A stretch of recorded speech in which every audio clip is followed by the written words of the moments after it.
Kaibigan, alam mo ba na ikaw ay napakapalad sa oras na ito? Mapalad ka sapagkat ikaw ay kasama namin dito sa oras ng pag-aaral na ito'y pag-aaral sa salita ng ating Panginoong Diyos. Ang programang ito ay magbibigay sa iyo ng kaalaman patungkol sa Diyos at kung sino siya sa iyong buhay.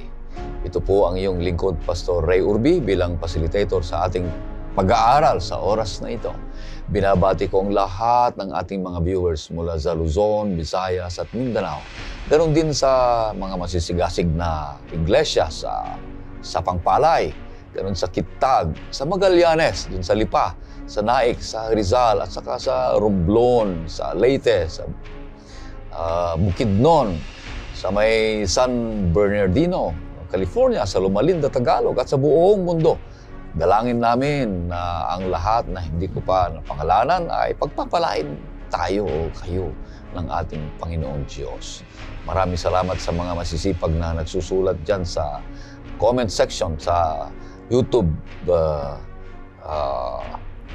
platform. At ito'y ibinabahagi sa mga kapatid, mga kaibigan, ang programang ito. Kasi dito namin nalalaman at kung saan nakakarating ang programang ito. Kaya kaibigan, pagpalain ka ng Panginoong Diyos. Ganon din sa mga sumusubaybay at nakikinig sa AWR 89.1. Dalangin namin na kayo ay patuloy na palalakasin ng ating Panginoong Diyos. Kaya ang ating patuloy na makakasama dito sa studio ay ang ating mga magigiting na lalaki ng Panginoong Diyos. Una dito ay ang ating butihing pastor, si Pastor Abe Del Rosario. Siya po ang ating Publishing Ministries and Spirit of Prophecy Director ng Northern Luzon, Philippine Union Mission. Kumusta kayo, Pastor Abe? Mabuti, Pastor Ray at Pastor Jules, at kayon din sa ating mga viewers. Nakakatuwa na kayo ay makapiling sa pag-aaral ng lesson natin ngayon. At huwag niyong kakalimutan, mga kapatid, na ang pinakamahalaga sa buhay na ito ay inyong kalusugan. Kapag nawalan ninyo ang kalusugan ay tila bagang nawala na ninyo lahat, Pastor Ray. Kaya nga po, atin pong pinopromote itong Health and Home. Ito ang flagship ng Philippine Publishing House. Mag-unahan kayo, mga kaibigan, sapagkat ito ay tinatalakay dito yung home nursing, child training, at yung mga advanced information about science and health. So ito ay available sa mga LEs natin at pumunta kayo sa mga ABC operation natin na malapit sa inyong mga missions and conferences. Then at the same time ay meron tayong ministry. Itong taon na ito na yata yung last na issue ng The Great Controversy at meron tayong second wave ng distribution nito sa June 21 at sana po ay makisangkot kayo, makibahagi sa pamimigay ng The Great Controversy Project 2.0. Yung slogan natin ay Read Before You Give. Then, kung gusto nyong maging maayos ang pamilya ng inyong mga anak, ay regaluhan ninyo at bumili kayo ng Messages to Young People. At magkakaroon ng napakatatag na pamilya, maayos na tahanan. At alam natin ang pamilya, ang small unit of society na nagpapaunlad sa pamayanan, sa iglesia at ang bayan ng Diyos. So, meron din pang promotion, mga kapatid, na huwag niyong kalimutang bumili ng Bible stories o Bible Friends. Yan po ay bedtime stories. Hindi sayang yan para sa inyong anak kasi huhubugin ninyo na perpekto ang kanilang buhay at sa magitan po ng gabi-gabing pagkukwento sa inyong mga anak ay madadala ninyo ang kanilang buhay doon sa langit na bayan. Ang pangalawang mga kasama natin dito ay isa ring magiting, masigasig na lalaki ng Panginoon Diyos, si Pastor Jules Bermudez. Siya po ang ating Sabbath School and Personal Ministries Director dito sa Northern Luzon, Philippine Union Mission. Kumusta kayo, Pastor Jules? Mabuti naman, Pastor Ray at Pastor Abe. At ganoon din ating mga kasama na viewers sa atin pong programang Oras ng Pag-aaral. Kayo po'y binabati namin ng isang magandang oras sa inyong lahat. Ang mga taga-Pilipinas at mga taga-ibayong bansa, nasan man kayo naroroon, na sana pagpalain kayo ng ating Panginoong Diyos. Meron din tayong viewers na galing sa Bugasong Antique, Tagudtod North, si Brother Junard Bayog and family. Binabati namin kayo, kapatid. Sana ay patuloy kayong nanonood sa atin pong programang Oras ng Pag-aaral. Alright, maraming salamat sa ating pagpapatuloy. Nais kitang aniyahan sa isang panalangin. O Panginoong Diyos sa manaming banal, kami po ay lumalapit minsan ulit sa inyo sapagkat napakabuti niyo sa amin, kayo ang aming buhay. Dalangin namin, Panginoon Diyos, na nawa ang iyong presensya sa pamamagitan ng ministeryo ng Banal na Espiritu ay sumasa amin. Sa aming pag-aaral ay maaralan kami, malaman namin ang mga katotohanan ito at maisakabuhayan at maging pagpapala kami, magiging banal, patuloy na matuwid, at mayroong pag-asa ng bawat isa sa amin sa pag-asa ng buhay na walang hanggan. Patawarin kami, Panginoon Diyos, sa aming mga kasalanan. Ito hiling namin sa pangalan ng aming Panginoong Jesus. Amen. Amen. Ang ating pangwalong paksa na pag-aaralan natin ngayong linggo ay may pamagat na sa mga awit, sa unang bahagi. At ang talatang sauluhin ay matatagpuan sa Revelation 14 verse 1. Ito po ang sinasabi. Pagkatapos ay tumingin ako at naroon ang kordero na nakatayo sa bundok ng Zion. Kasama niya ang 144,000 may pangalan niya at pangalan ng kanyang ama na nakasulat sa kanilang mga noo. Wow, napakaganda. Purihin ng Panginoon Diyos sa text na yan, na ito'y magbibigay sa pagtatalakay natin sa ating leksyon ngayong linggong ito. Sa magitan ng 3 punto ay mabubuo natin ang ating leksyon sa mamagitan ng pagsisimula ng letter M, kapatid. Unang M dito ay meaning of the psalm. Pangalawa ay moral conduct in God's presence. Ang pangatlo ay mission of worship and hope. Papaliwanag sa atin ni Pastor Abe kung anong ibig sabihin ang meaning of the psalms. Pastor Abe. Napakaganda itong salmo sapagkat sa key text natin kanina, Pastor Ray, itong 144,000 mga kapatid, sila lamang ang pwedeng makaawit ng awit ni Moses. Ito kasi ay awit ng karanasan. Parang yung nagwo-worship ka ng gabi, paano mo maisaulo yon kung hindi mo naman inaawit umaga at gabi.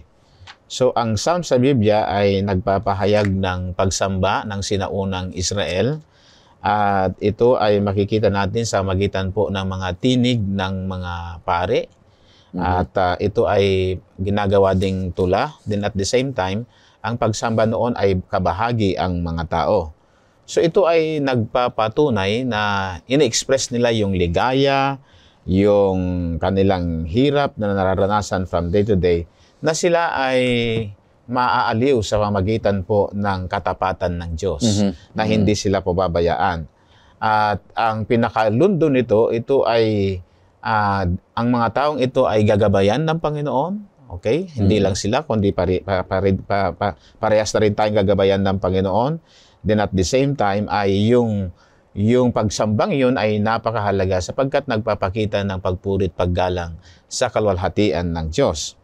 Ngayon, ano ba ang ibig sabihin ng salmo? Pakibasa mo nga, Pastor Ray, ang unang talata natin sa Psalms 122, verse 6. Idalangin ninyo ang sa Jerusalem na kapayapaan. Guminhawa nawa silang sa iyo ay nagmamahal. Yeah. Kasi noong nagtatag si David ng tabernakulo, binansagang itong house of God. Parang sa atin ngayon, ang church natin ngayon, yun ang tawag natin sa mga simbahan natin, yan ay tahanan ng ating Panginoon. Then, mapapansin din natin na may bundok ang Diyos, yung Mount Moriah, tinawag itong Mount of the Lord or bundok ng Diyos. Sa Genesis 22, versikulo 14. Titignan mo nga, Pastor Ray, kung bakit napakahalaga ang tabernakulo o tahanan ng Diyos na binabanggit nung sinaunang panahon sapagkat ito ay sentro ng pakikipag-ugnayan, sentro ng pagsamba, sentro ng pagpapahayag ng nararamdaman ng mga mananampalatayang sumasamba na gusto nilang makasumpong ng tinatawag na kapayapaan at kaligayahan. Pakibasa, Pastor. 14. Oo. Kaya tinawag ni Abraham ang lugar na iyon, Yahweh Yireh. Kaya't sinasabi hanggang sa araw na ito, sa bundok ng Panginoon, ito ay ipagkakaloob. Oo, kasi kapag hindi mapayapa ang bayan ng Diyos, ang Peace of Jerusalem kasi noon, Pastor Ray, pag nagkaroon ng Peace of Jerusalem dahil sa kanilang maayos na pagsamba sa Panginoon, magkakaroon na rin ng peace sa buong sanlibutan. Kung nagkaroon ng kaguluhan ang Jerusalem, ay magkakaroon na rin ng kaguluhan sa buong sanlibutan. Ito yung tinatawag niyang Armageddon. Doon sa Revelation 16:16, pakibasa mo, Pastor Ray, na ginagamit yung salitang Armageddon, nang ibig sabihin ay Mount of Gathering. Nagkaroon tayo ng pagkakataon makapunta doon, Pastor Ray, na makikita mo yung Valley of Armageddon sa Israel. Talagang doon maraming digmaan na nangyari doon. Pero sana ay ang Armageddon na to, hindi na yung pagtitipon para makipagdigma, kundi pagtitipon para sumamba sa ating Panginoon. Pakibasa mo, Pastor Ray. At sila'y tinipon nila sa lugar na sa Hebreo ay tinatawag na Armageddon. No, tingnan mo, Armageddon. Ito ay pagtitipon or gathering, Mount of Gathering. Hindi naman mataas na bundok yon, kundi parang burol lang siya. Pero makikita natin yung historical na nangyari sa buong kasaysayan ng Israel. Maraming digmaan na nangyari. Ang Babylonia, Medo-Persia, Grecian Empire, Roman Empire, hanggang yung Ottoman Empire, ay talagang maraming nangyaring pakikitigma. Pero ang gusto ng Diyos, sa tuwing nagtitipon na tayo ay hindi na pagtitipon na tayo ay nakikipagdigma, nakikipag-away, nakikipag-alitan, kundi ito ay pagtitipon na tayo ay sumasamba sa ating Panginoon. Kaya nga po ang Psalms 122, ito yung longing ng Israel noon, mga kapatid, na longing nila na magkaroon ng kapayapaan. Upang sa magitan nito ay mayroong intervention ang Diyos sa kanilang buhay. Then, ito ay makikita natin kung kaano kahalaga ang karanasan ng tao na ito'y nahaluan ng kaligayahan at kalungkutan. So, ang ultimate plan ng Diyos ay yung plan of salvation. Yon, sa pagtitipon sa Mount of Moriah, sa pagtitipon sa Mount of Armageddon, ang gusto na ng Panginoon ay ito ay plano ng kaligtasan. Na ito naman ay nananawagan na kapag ganito ang mangyayari, yung the gathering of the people on the Mount of Armageddon, we need to pray for peace. And that is why, di ba, kung titingnan natin ang Gaza, ang mga reporter ng mga Israelites ay they were seeking for peace all throughout the world. Kasi kapag nagkaroon ng gera ang Israel, magkakagera sa buong sanlibutan. Bakit kaya ganon? O kaya ngayon nagkakagera na sa pagitan ng US at ng Yemen. Kasi walang peace sa Jerusalem. So sa ating spiritual na katayuan ngayon, kung walang peace sa modernong Israel, ang bayan ng Diyos, ay wala na ring peace sa community. So that is why they were seeking for peace. And this is a call to pray for Jerusalem. Ito yung panawagan na ipag-pray natin na pagdating ng panahon, bababa ang bagong Jerusalem, ang piniling syudad ng Diyos, na kung saan dito makikita ang totoong pagpapasimula ng kapayapaan, ang syudad na pinili ng ating Panginoon, na ito'y sumisimbolo sa kanyang presensya at ang ating espiritual na tahanan, Pastor Ray. Napakaganda na yung unang punto ay sinasalaysay ni Pastor, na yung ibig sabihin ng salmo ay isang mga awitin ng pagsamba para sa Panginoong Diyos, sa kanyang santuaryo. Ito'y isang nagpapahiwatig na bawat isa sa atin ay ito'y mga gagamitin natin para sa ating Panginoong Diyos. Kasi sa pagsamba ay nariyan yung kalagitnaan ng kapayapaan. Dahil ang Diyos ay pinagmumulan ng kapayapaan. Kaya pag ikay sumamba, may kapayapaan ka na ipinagkakalob sa iyo ng Panginoon Diyos. Ngunit na-connect dito sa may sinasabi mo, Pastor, dito may Apokalipsis yung Armageddon. Ito yung lugar na labanan nung unang panahon. Walang kapayapaan dyan, Pastor Jules, kasi labanan eh. Ngunit ang ninanais ng Panginoon Diyos ay merong kapayapaan, merong seguridad, merong kaunlaran ng bawat isa. Kaya nga't doon sa Armageddon, nais ng Panginoon Diyos na doon nga tayo sumimba na magkakaroon sana ng kapayapaan. Pero yung Armageddon ay labanan na sa darating ng panahon na labanan na yun ay pinag-aagawan kung yung tamang sasambahin ang Diyos o yung kaaway.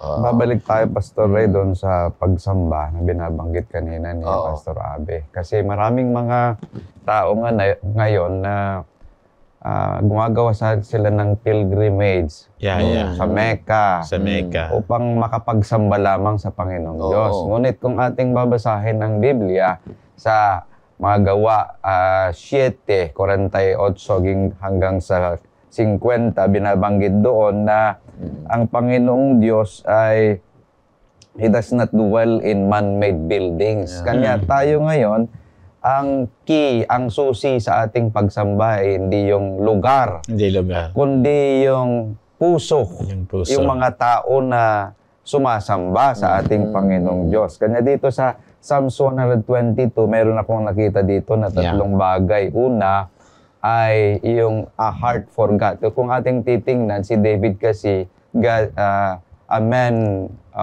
after God's own heart. Kanya, kung ating titingnan dito, yung Salmo ni David sa 122, sinasabi dito, yung tatlong susi, the key thing here is the heart, a heart for God. Yung verses 1 and 2 na sinasabi dito na tayo na sa bahay ng Panginoon. So, itong statement na ito, nag-express ng determination and dedication. Dahil pagkatapos na sinet up ni David yung tent at yung Ark of the Covenant. Gustong-gusto niya na pumupunta roon sa bahay ng Panginoong Diyos. Ganun din sana tayo. Yung ating puso sana pagdating ng araw ng Sabat, naandun palagi na iniisip natin makapunta sa bahay ng Panginoon. So yung pangalawa, a heart for praise.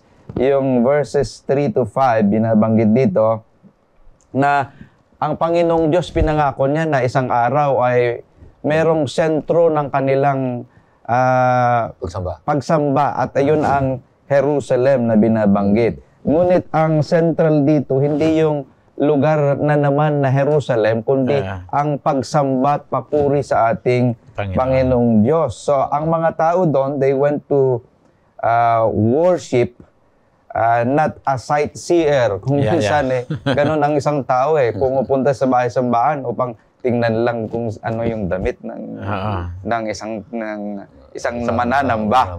Pero hindi yun sana Ano yung puso natin na sumasamba sa ating Panginoong Diyos? Hindi yung sightseer, kundi worshiper dapat tayo na naandon. So, yung greatest and important task and privilege is giving thanks to the Lord. So, a heart of praise. At yung pangatlo is a heart of prayer sa verses 6 to 9. Yung binabanggit kanina ni Pastor na yung name kasi na Jerusalem means foundation of peace. Ngunit walang kapayapaan sa Jerusalem. Kung ating titingnan ay puro kaguluhan.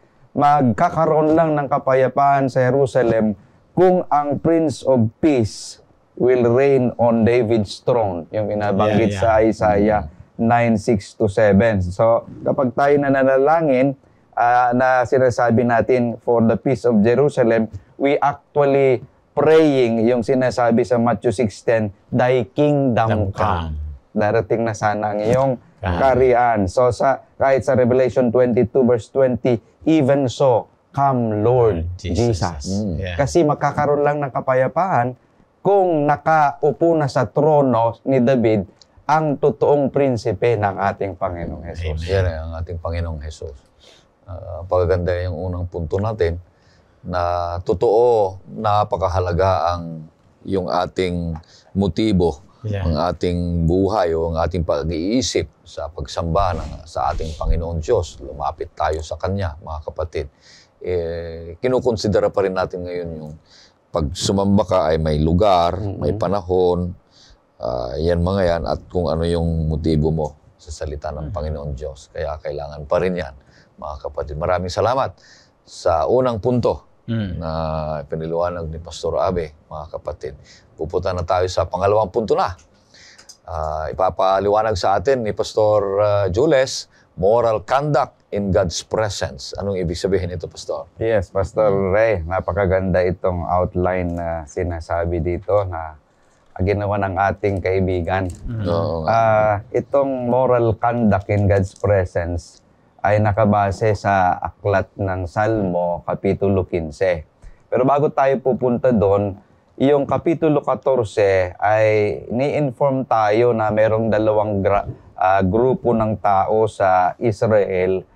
Ito yung una, yung workers of iniquity, at yung pangalawa ay yung generation of the righteous. Yung former group ay iniwan nila yung keep ng law, yung sinasabi ng ating Panginoon na dapat sundin ng mga batas. Ngunit yung pangalawang grupo, yun yung sinasabi na believing remnant that keep faith alive in the nation of Israel. So, doon sa Kapitulo 10 hanggang Kapitulo 14, binabanggit dito, Pastor Ray, yung mga tao na hindi karapat-dapat na tanggapin ng ating Panginoong Diyos. Ngunit sa Kapitulo 15 ay nilalarawan dito yung mga tao na acceptable sa ating Panginoong Diyos, and they are invited to dwell in His tabernacle. So, verse 1, binabanggit doon, pakibasa nga, Pastor Ray, sa chapter 15, verse 1, kung anong sinasabi. O Panginoon, sinong sa iyong tulda ay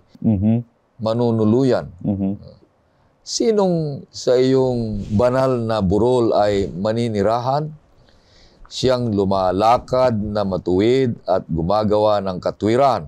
At mula sa kanyang puso ay nagsasalita ng katotohanan. Okay, dyan binabanggit, isang tanong, sinong makakapanahan, karapat-dapat na makakapanahan sa presensya ng ating Panginoong Diyos. Yun yung binabanggit dyan.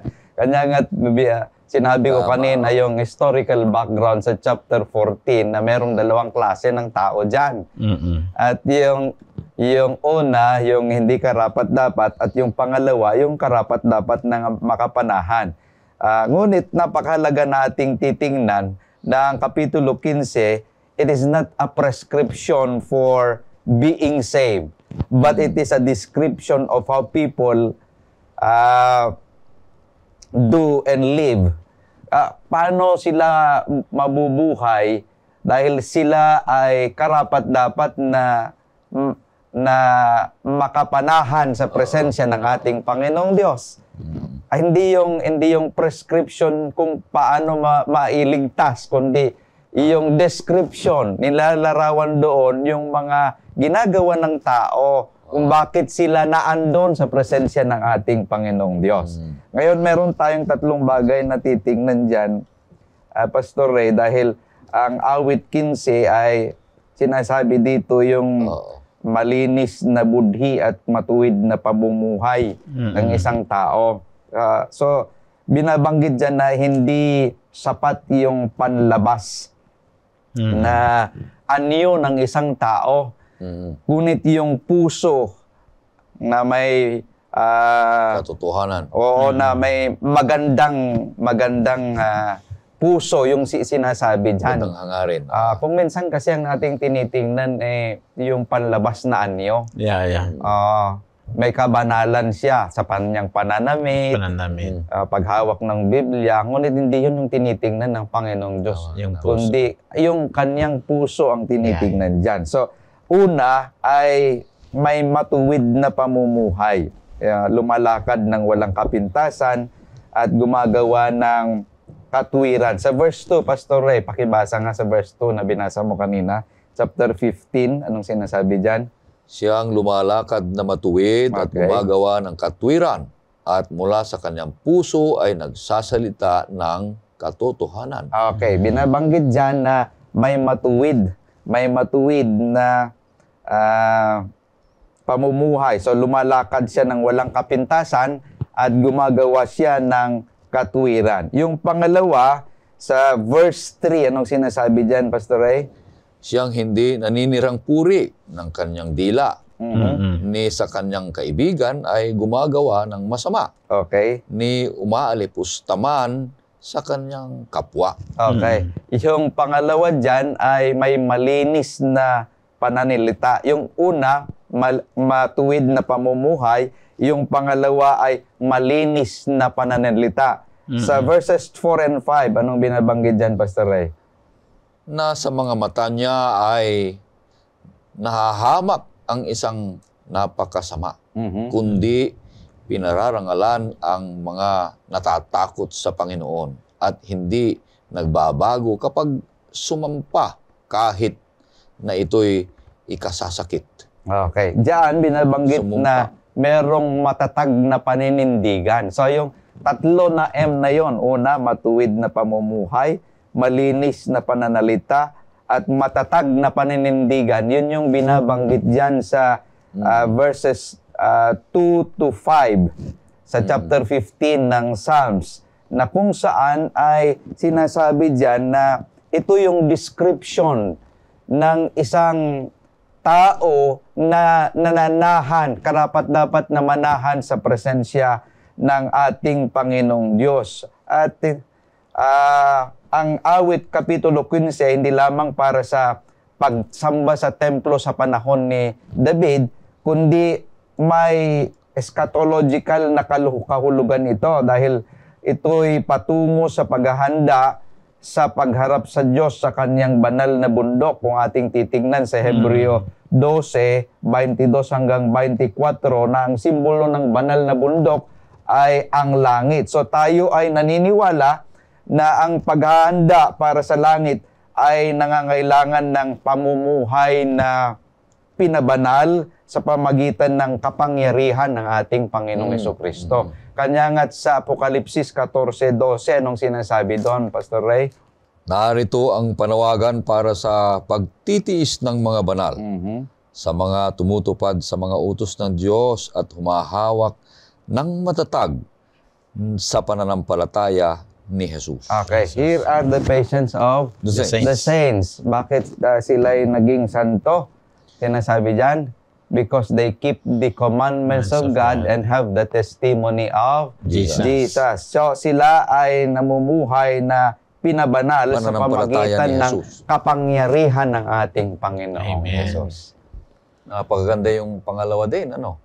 Ito'y tinuturuan tayo ng tamang anyo, tamang itsura, tamang paggalaw o pagkilos sa pagsamba sa ating Panginoon Diyos. Pero iyon ay galing sa loob. Oh. So kung ano yung nasa labas, pinakikita mo yung pananalita mo, yung pagtingin mo, sinasabi dito, ang ganda. Ipinapakita kung ano yung nasa loob mo. So, oo, mahalaga din naman yung itsura mo, yung lahat ng anyo mo, pag sa pananalita mo, yung kilos mo, pero mas mahalaga naman dapat yung sa loob, puso, na nababago dahil yun ang nais ng Panginoon Diyos na baguhin ng bawat isa sa atin. At ang huling baguhin niya yung ating flesh, yung ating katawan. Yan ang huling baguhin niya sa kanyang pagdating. Pero baguhin niya muna yung pag-uugalan natin. Yung pananalita natin, lahat ng mga yan ay yung moral conduct in God's presence, mga kapatid. Ano po? Yeah. Napakaganda, Pastor Ray, kasi ano bang inuugali natin kapag tayo ay nasa loob ng pagsamba sa Panginoon? Oo. So lahat yun ay balance. Yung kung ano ang nilalaman ng puso mo, yun din ang inilalabas ng buhay mo. Kasi nandun ka sa loob ng simbahan, magre-reflect sa iyo doon yung here is the patience of the saints, here are they that they keep the commandments of God. Kasi itong Psalms 15 ay nandoon tinatalakay yung upright na pakikipaglakad natin sa ating Panginoon. So yung mga negative behavior na diniscuss mo kanina, Pastor Jules, ay hindi na dapat makita sa atin. Yung pagsisinungaling, yung paninira, yung panlilinlang, na binasa kanina sa Psalms chapter 15, verse 2, pag-aalipusta sa mga tao ay hindi makikita sa bayan ng Diyos kasi meron kang faith of Jesus. So kung meron kang faith of Jesus ay embodied yung totality ng pagkatao ni Kristo na nakikita sa atin. Hindi na yung pagkataong nakikita, yung lumang pagkatao na yun ay nailubog na doon sa tubig at ngayon ay bagong nilalang na tayo. So, kaya nga, hindi na yung si Pastor Orbe, Pastor Jules ang nakikita, kundi si Kristo na ang nakikita sa buhay kasi nananahan si Kristo sa puso natin. May nabasa ako, Pastor Ray, Pastor Abe, dito sa sulat ni Ellen White sa Steps to Christ na yung kabanalan sana ay nakikita araw-araw sa ating buhay upang yung karakter ng ating Panginoong Hesus ay mai-reflect natin dahil binabanggit din yan na when the character of Christ will perfectly reproduce to His people, then He will come to claim them as His own. So sa araw-araw sana makikita yung kabanalan sa atin at ang ating Panginoong Hesus ang siyang magliliwanag at makikita ng iba. Amen. Maalala ko yung mga karanasan ng mga Israelita nung sila'y naglalakad patungo sa Kanaan. Kung meron silang hindi nagustuhan sa leadership ni Moses, nandyan na yung complain. Nandyan na yung murmuring. Nandyan na yung siraan. Nandyan na yung gustong palitan. Ay, lalo na nung nag-report yung 10. 10 ba yun? O 12? Na tribo. 12 spies. 10 yung, biro mo yan, 10 yung negative. 2 lang yung positive. 10 yung nawala na ng pag-asa. Mga kapatid, ganun din tayo. Nasusubok tayo, una, kung may mga problema dumarating na unexpected na hindi mo talaga inaasahan. Doon mo makikita kung sino yung tao. Amen. Kung totoo yung pananampalataya niya o hindi. Kung mapagpasensya siya o mareklamo siya o anong klaseng tao yan, makikita mo.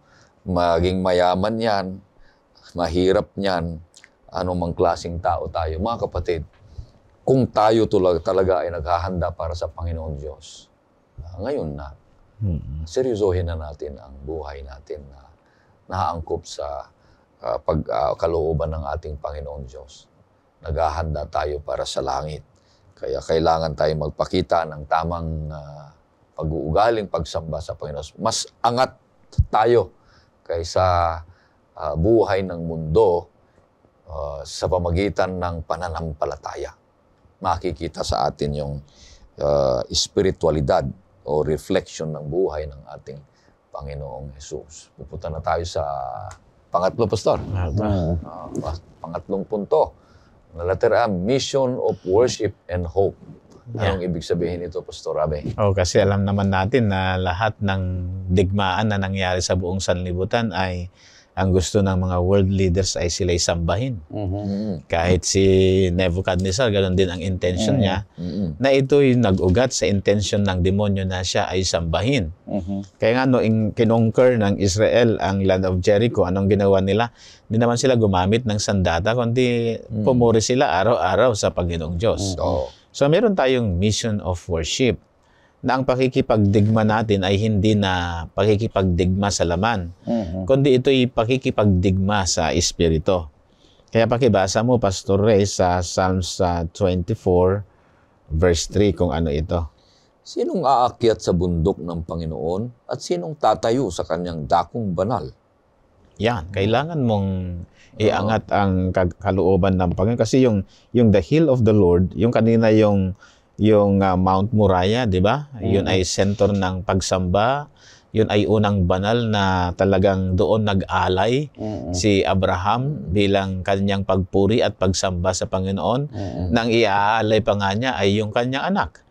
Parang tayo din, kapag tayo ay nagkaroon ng child dedication, pag okay na yung mga anak natin, inaalay natin sa Panginoon ang ating mga anak, hindi para kikitlin ang buhay, kundi dinadalangin natin na ang batang ito ay babait siya, ang buhay niya, ipamumuhay niya ang pamantayan ng Panginoon, at makikita sa kanya ang likas ng ating Panginoong Diyos. So dito sa Psalms chapter 24, makikita natin dito yung nature of worship na ito'y panawagan ng tinatawag na pagpapakabanal sa ating pong buhay. Siyempre, kapag tayo mananambahan, ay ninanais ng Diyos na tayo ay magpakabanal. Kung makikita natin sa Psalms 51, Pastor Ray, hindi ko lang nilagay dyan, na kung babasahin natin dito, makikita din natin yung konsepto na sinabi ni Haring David, create in me a clean heart, O God, that I may glorify Thee. So, babasahin mo nga, Pastor Ray, sa Psalms 51, verse 1, then verse 2, verse 7, and verse 9.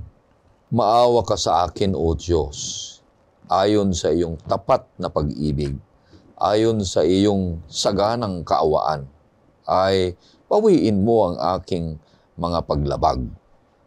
Hugasan mo akong lubos sa aking kasamaan, at linisin mo ako sa aking kasalanan. 7. Linisin mo ako ng isupo, at ako'y magiging malinis. Hugasan mo ako, at ako'y magiging higit na maputi kaysa niebe. Verse 9, ikubli mo ang iyong mukha sa aking mga kasalanan, at pawiin mo ang lahat kong mga kasamaan. Yan yung paglilinis na gustong mangyari ni David kasi nandun siya para pumuri sa Panginoon. Alam naman natin ang background ng ating sinaunang mahusay na bayani ng bansang Israel. Siya talaga ay maraming pagkukulang sa Panginoon at karimari-marim na pagkukulang at pagkakasala ang kanyang nagawa. Ngunit nung siya'y lalapit na sa Panginoon, tandaan natin ang salmo ay salmo ng pagpuri at pagsamba. Salmo ng paghahanap ng presensya at kapayapaan na ipagkakaloob ng Panginoon. Kaya dinalangin niya doon na linisin mo ang aking puso, O Panginoon. Okay? At alisin mo ang aking mga kasalanan. Hugasan mo ako. Kasi yung salitang purge ay malalim yung salitang purge Kapag tayo ay maghugas ng plato, for just example, ay talagang babanlawan mo. Pagkatapos mong banlawan, sasabunan mo. Pagkatapos mong sabunan, babanlawan mo ulit. Pagkatapos mabanlawan ay pupunasan mo ng malinis na panglinis ng plato.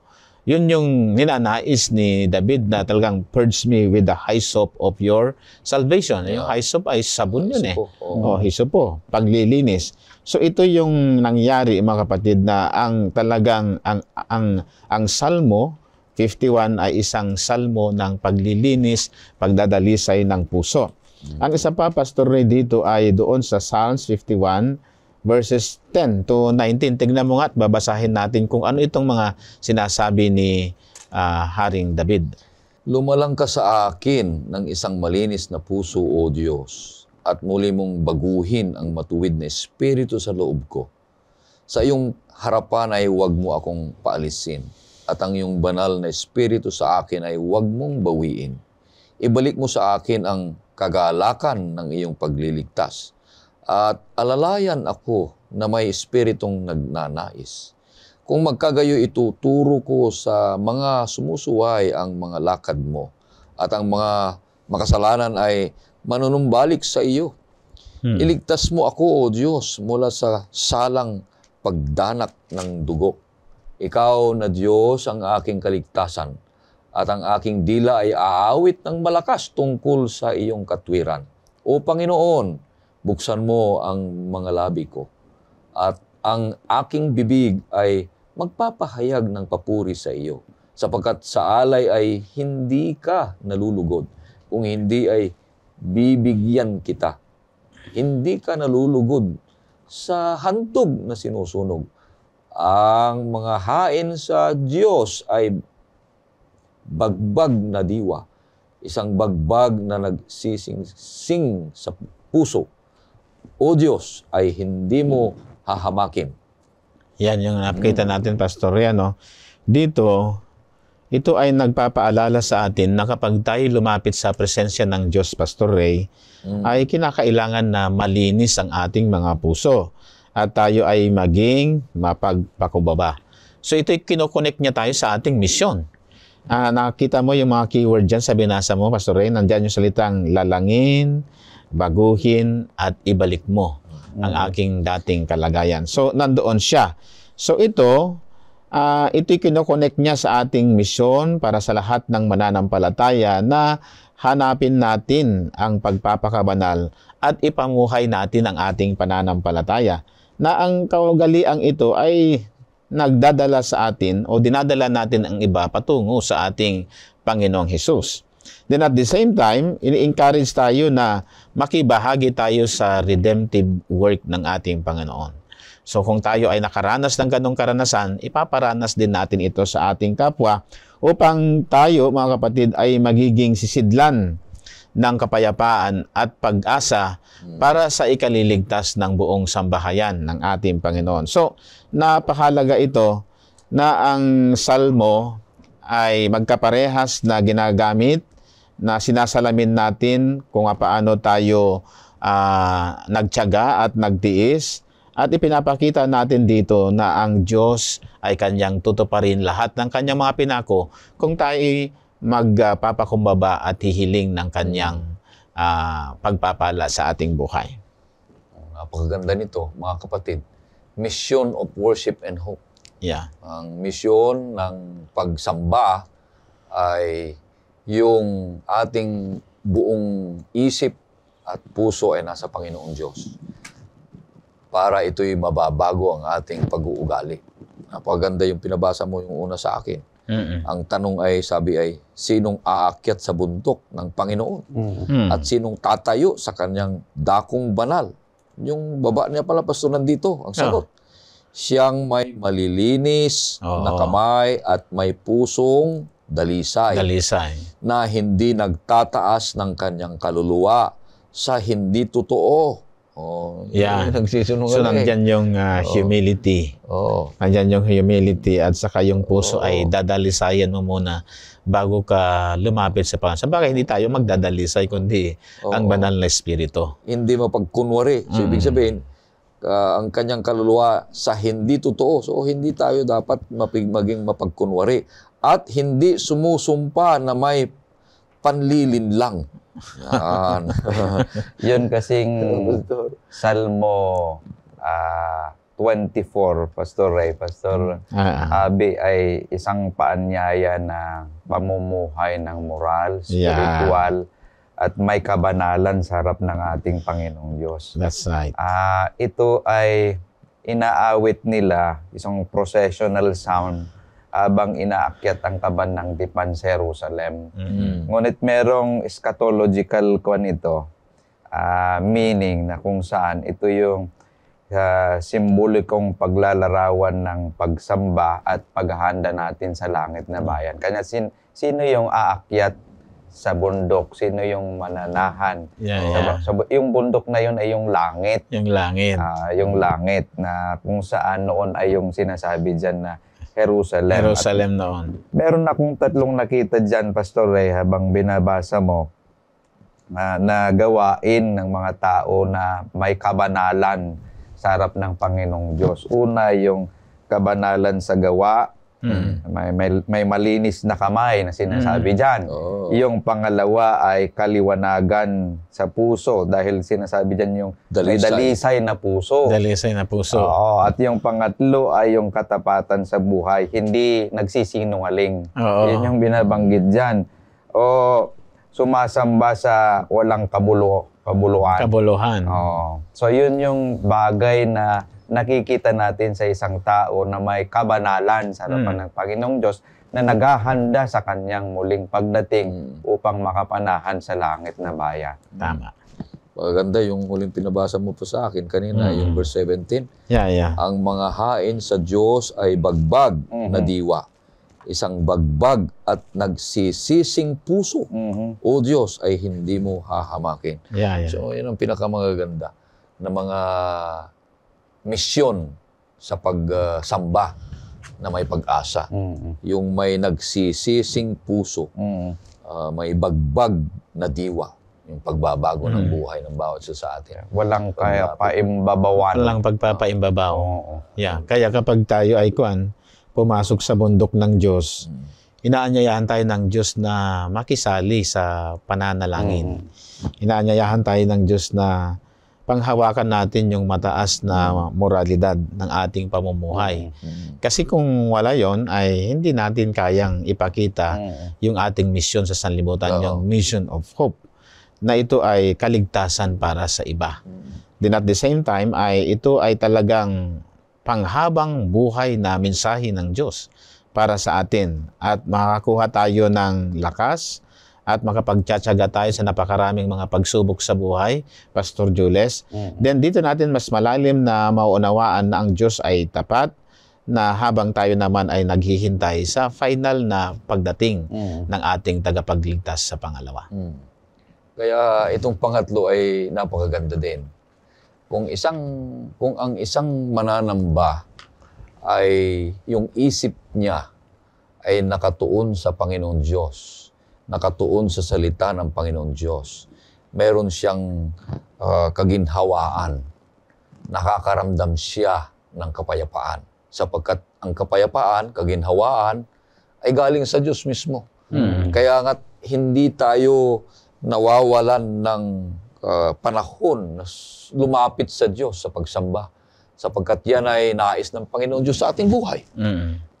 Yan ay totoong pakikipagrelasyon sa Panginoon. Dahil yung pagsamba, yan yung isang paraan para baguhin tayo ng Panginoon Diyos. Subukan mong hindi isipin ang Diyos. Ibig sabihin, wala kang pagbabago. Ibig sabihin, hindi ka sumisimba. Kasi ang pagsamba, hindi lang sa mga lugar na sinasabi ay mahalaga nga rin mga yan ng panahon. Pero ang pagsamba ay isang pag-iisip na yung isip mo, buong diwa mo ay nasa Panginoon, na nais mong magkaroon ng kapayapaan galing sa Kanya at pagbabago. Kaya nga sabi ni Ellen White, pag ikaw ay laging nasa Panginoon, constant beholding, it will be changed. Magbabago. At yun ang nais ng Panginoon Diyos. So yung mission ng pagsamba ay yung paglapit sa Diyos para makaranas tayo ng kaginhawaan, pagbabago rin sa ating buhay na maging kagaya ng ating Panginoon Diyos. Iniisip ko, Pastor Ray, yung binabanggit dyan, yung mga sumasamba ay may malinis na kamay at may dalisay na puso. Yun yung binabanggit dyan. Mga tunay na sumasamba sa ating Panginoong Diyos. Na siya rin yung katangian ng isang tao na naghahanda sa pagdating ng ating Panginoong Diyos.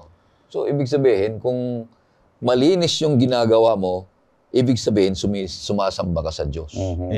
Kahit anong saang lugar ka. So, malinis yung puso mo pag may transaction ka at maayos yung transaction mo, ay sumasamba ka sa Diyos.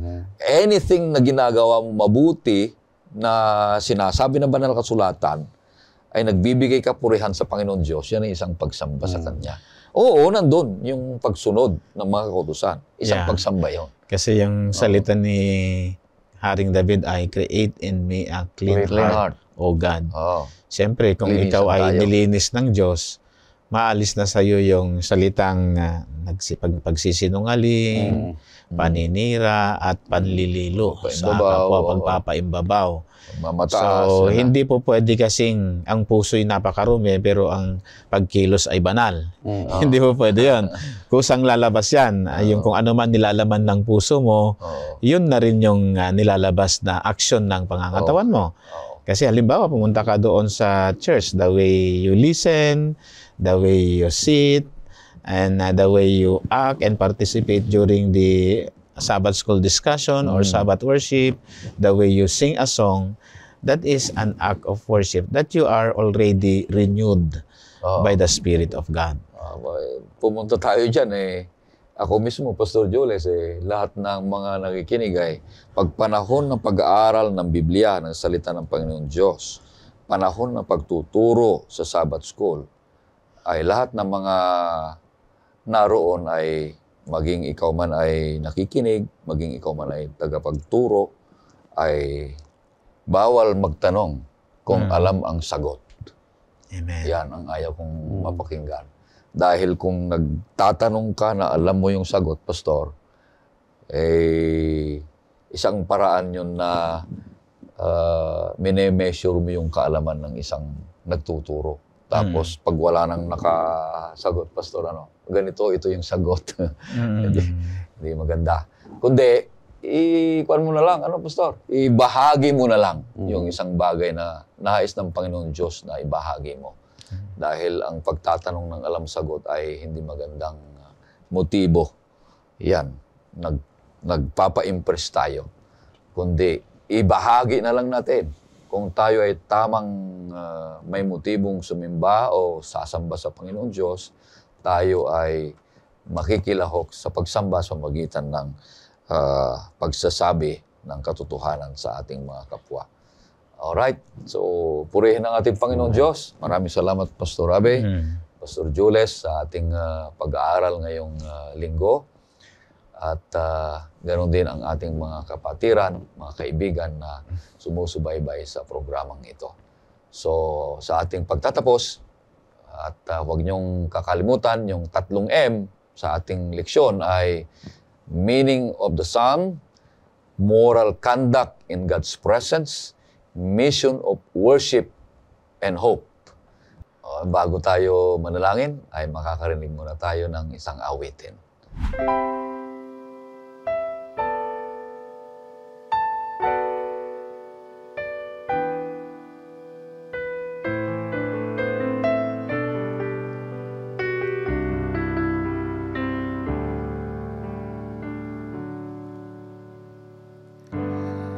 Masdan mo kay gandang paligid, para bang nais niyang ipabatid na ang Diyos ay lagi nating kasama at siya sa atin ay nakamasid.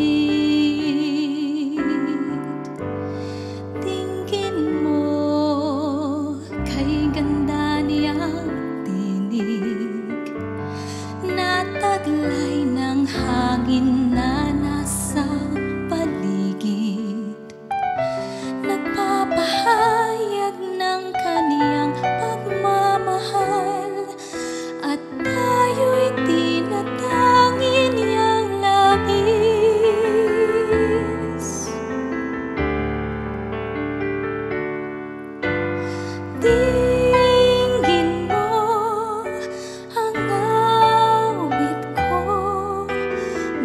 Sa aking puso, para sa iyo, walang kapantay. Pag-ibig mo, O Diyos, sa'yo inaalay ang awit ko.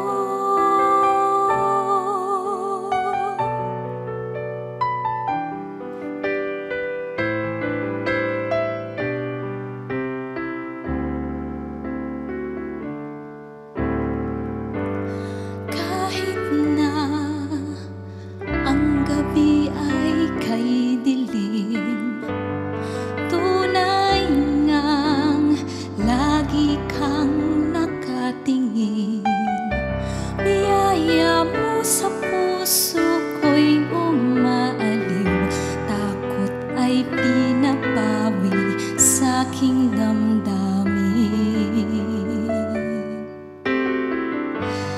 Liwanag mo'y nagsisilbi kong ilaw, kalinga mo'y lakas sa aking bawat paghakbang.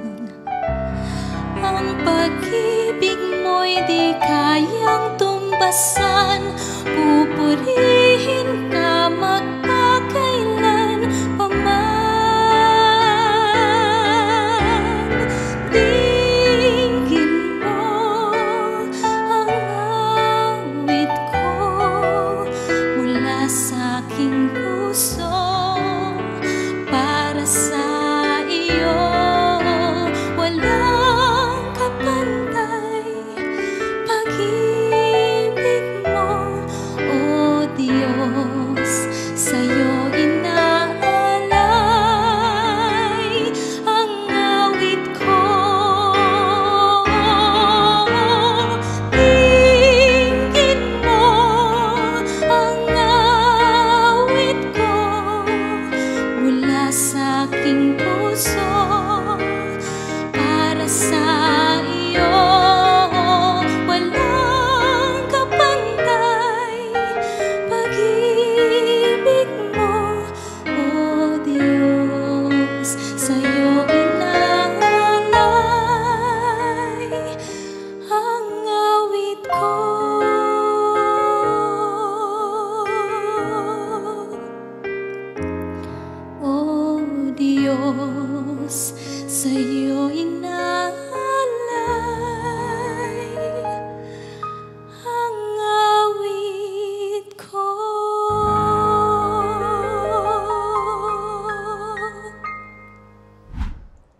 Pastor Jules. Tayo manalangin, mahal naming Diyos ng tahanan nasa mga langit. Muli kami nagpapasalamat sa iyo, Panginoong Diyos, na binigyan niyo kami ng pagkakataon upang pag-aralan ng iyong mga salita. Salamat, O Diyos, sa aming mga kapatid, aming mga viewers na nakasama namin, O Diyos, sa amin pong pag-aaral ng inyong mga gintong salita. Aming hinihiling sa inyo, O Diyos, Yes, Lord. bilang inyong paanyaya na kami mamuhay ng isang may kabanalan sa inyong harapan. Tulungan nawa kami sa pamagitan ng inyong banal na Espiritu. Kami po ay gabayan sa amin pong paglilingkod at pagsamba sa inyo, na kung saan ang makikita sana sa aming mga ginagawa ay ang mga katangian ng aming Panginoong Hesukristo. O Diyos, itago niyo kami sa inyong katwiran at linisin kami sa aming mga kalikuan. Kagaya ng hinihiling ni David, na likhain sa amin ng bagong puso, O Diyos, upang kami mapamuhay ng kalugod-lugod sa inyong harapan. Yes, Lord. Amin nang hinihiling, O Diyos, na buksan ang pintuan ng langit at ibuhos ang pagpapala na kakailanganin ng bawat isa sa amin. Dahil itong aming hiling sa matamis na pangalan ng aming Panginoong Hesukristo. Amen. Amen. Purihin ng Diyos. Maraming salamat, kaibigan, sa patuloy niyong pagsusubaybay sa programang ito, Oras ng Pag-aaral. Mahal ka ng Diyos.